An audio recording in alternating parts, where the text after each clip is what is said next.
I am Dr. MEHMET from Healing Journey. Our special guest today is Professor Dr. CILINGIROGLU. Welcome. Thank you so much. First of all, I would like to thank you very much for accepting our invitation. I thank you, all of you. It is a privilege to be back in my hometown, Antalya, beautiful Antalya, and it is further privilege for me to work together. So I am honored to be here. Thank you. Dr. CILINGIROGLU, many people know you. Can you tell us a little about yourself for those who don't know you? Sure. So I am originally from Antalya, beautiful Antalya, the most beautiful city in the world, as Atatürk or leader Atatürk have said. There is no question about that, I think. I am proud to be an originally Antalya background with all my ancestors, all the way down to from establishment of the city, and I basically spent my entire life in Turkey, in Antalya, all the way from my childhood to my adolescent years, and I went to Antalya High School, and I'm going to go actually after this conversation to there to make donation, and also I graduated from Hacettepe University Faculty of Medicine and English with honors, and then my dream was to go to United States to basically do a lot of innovation and invention and research and to practice according to book. And so first I went to University of Virginia Commonwealth, Medical College of Virginia in Richmond, Virginia, did my internal medicine and boarded there. And after that, I basically did my cardiovascular fellowship in Houston, Texas, where one of our presidents, President Turgut Özal, had his bypass surgery by world-famous heart surgeon Debeki, Michael E. Debeki. So I did 4 years there and did my boarding as well there in cardiovascular medicine. After that, I worked 2 years as interventional cardiology fellow with the inventor of the stents, Dr. Julio Palmas, Professor Dr. Julio Palmas. It was a privilege, and I did my interventional cardiology fellowship, boarded there, and after that, I did the novel structural heart disease, valvular heart disease fellowship under the mentorship of Dr. world-famous Professor Dr. Ted Feldman in Chicago, Illinois. I have several patents for new technologies, US, Canada, and European patents. I have over $32 million in research funding.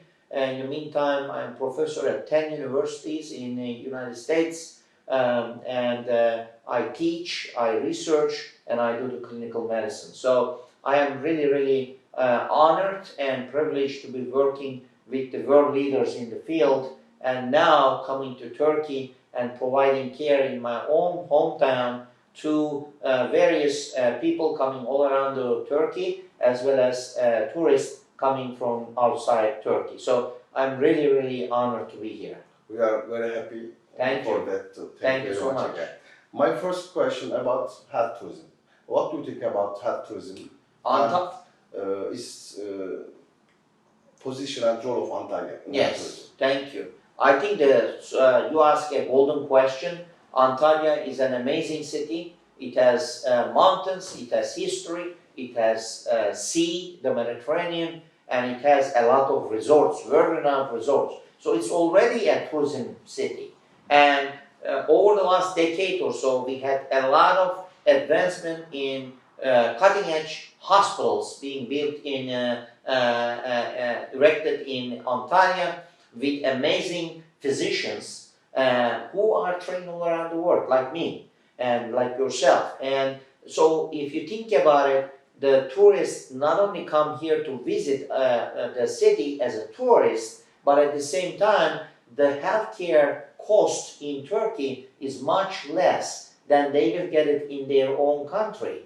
And I think having the world-renowned resorts and at the same time amazing physicians coupled with the cutting-edge hospitals makes it the potential capital of medical tourism in both Europe as well as in Middle East, in my opinion. Dr. CILINGIROGLU, what would you like to say about cardiovascular health? Cardiovascular health is the number one cause of mortality in women and men, beside all the diseases combined, diabetes, infectious disease, cancers. When you combine all of these disease deaths, the cardiovascular disease is more than that as number one killer in the world. And one of the main reasons for that is smoking. Smoking absolutely leads into not just the lung cancer, but it leads to endothelial dysfunction and blockages in the heart, and at the same time causing stroke, peripheral arterial disease, blockages in the leg arteries, and at the same time the heart attack. So that's number one cause. Number two is cholesterol. It is not even controversial. It's well established since the studies in 1950s, Framingham Heart Study in the United States. It is clear-cut that higher the LDL cholesterol is associated with adverse cardiovascular outcomes. Number three, hypertension. Every increase in the blood pressure is associated with adverse cardiovascular outcomes. And then dietary. Unfortunately, the Western diet, which is rich in salt and as well as with carbohydrates, has been the widespread diet. Mediterranean diet is well established to be associated with healthier lifestyle. So Mediterranean diet. And then last but not least is exercise. We have to exercise regularly, whether it is swimming, biking, walking, 30 minutes a day, every day, reduces your risk of heart attack 90%. Last but not least is the positive attitude. Love people, love cultures, love friends, love the nature.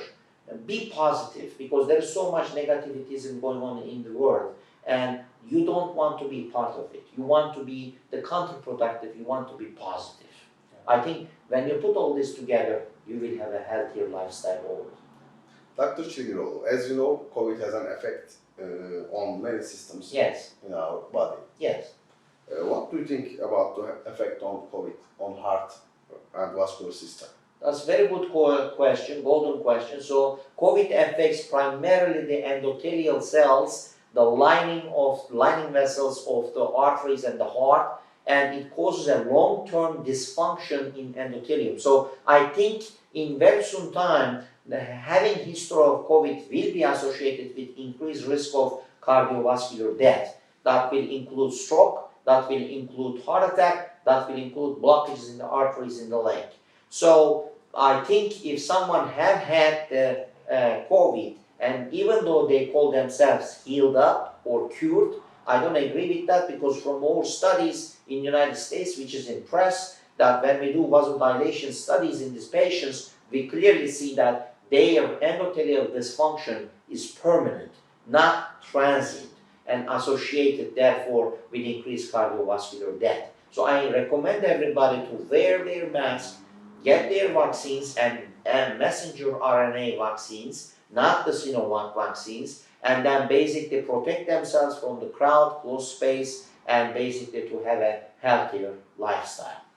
Dr. Çilingiroglu, I still often hear this question around me. Yeah. To get vaccinated or not getting vaccinated, or being sick. So, I mean, this is a very good question. It's like, almost like Caesar is asking to be or not to be. And my answer to people is that COVID is very, very contagious, and beside that, it is associated with increased mortality. In Turkey, every day we have 200 people with comorbid conditions are dying. Those are the ones who are not necessarily vaccinated. So my advice to people will be, these vaccines, messenger RNA, they do not affect your nuclear DNA.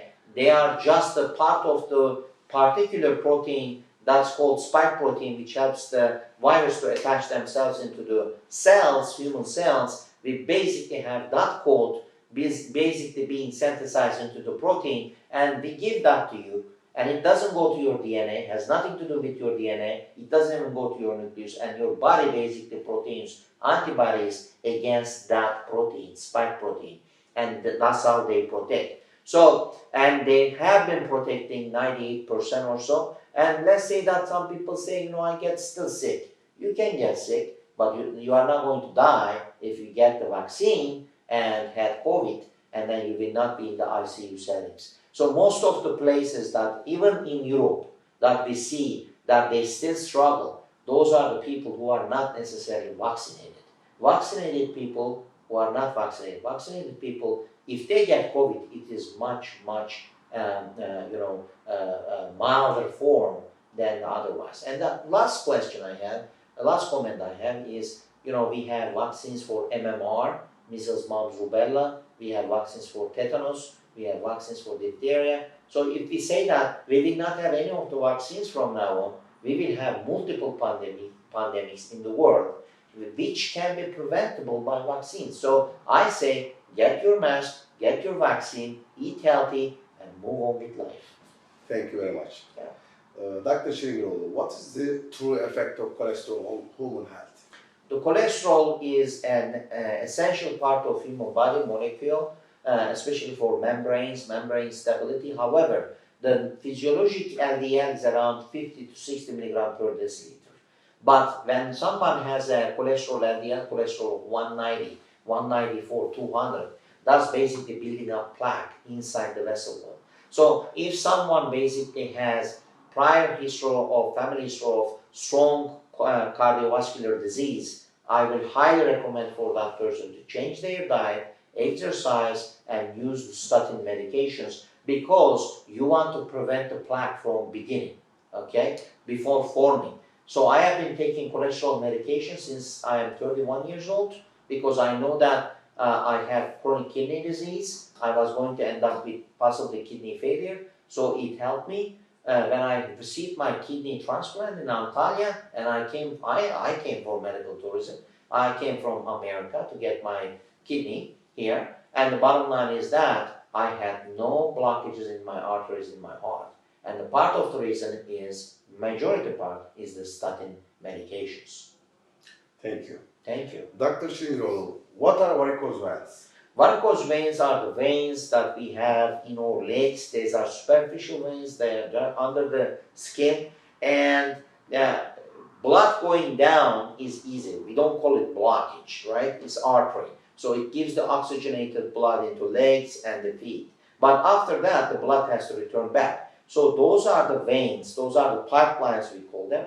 They have valves in them so that the blood doesn't keep pulling down in your leg. And at the same time, when we exercise like this, calf exercises, it pumps the blood back into our heart, and negative intrathoracic pressure when we inhale, basically. But sometimes for people like you and me, who are professionals, standing up long time, women with multiple childbirths, and family history of women, and family history of men, varicose veins in the family, these valves stop functioning normally. That's when the blood pulls down in our legs. It can cause restless leg, redness, warmness, and therefore the first treatment is basically the compression stockings. I don't have varicose veins. I don't want to develop varicose veins, so I basically use compression stockings, and I also repetitively, when I fly, I use this, not to develop clots, and then I basically do repetitive calf exercises for, you have to do it for 3 months if you have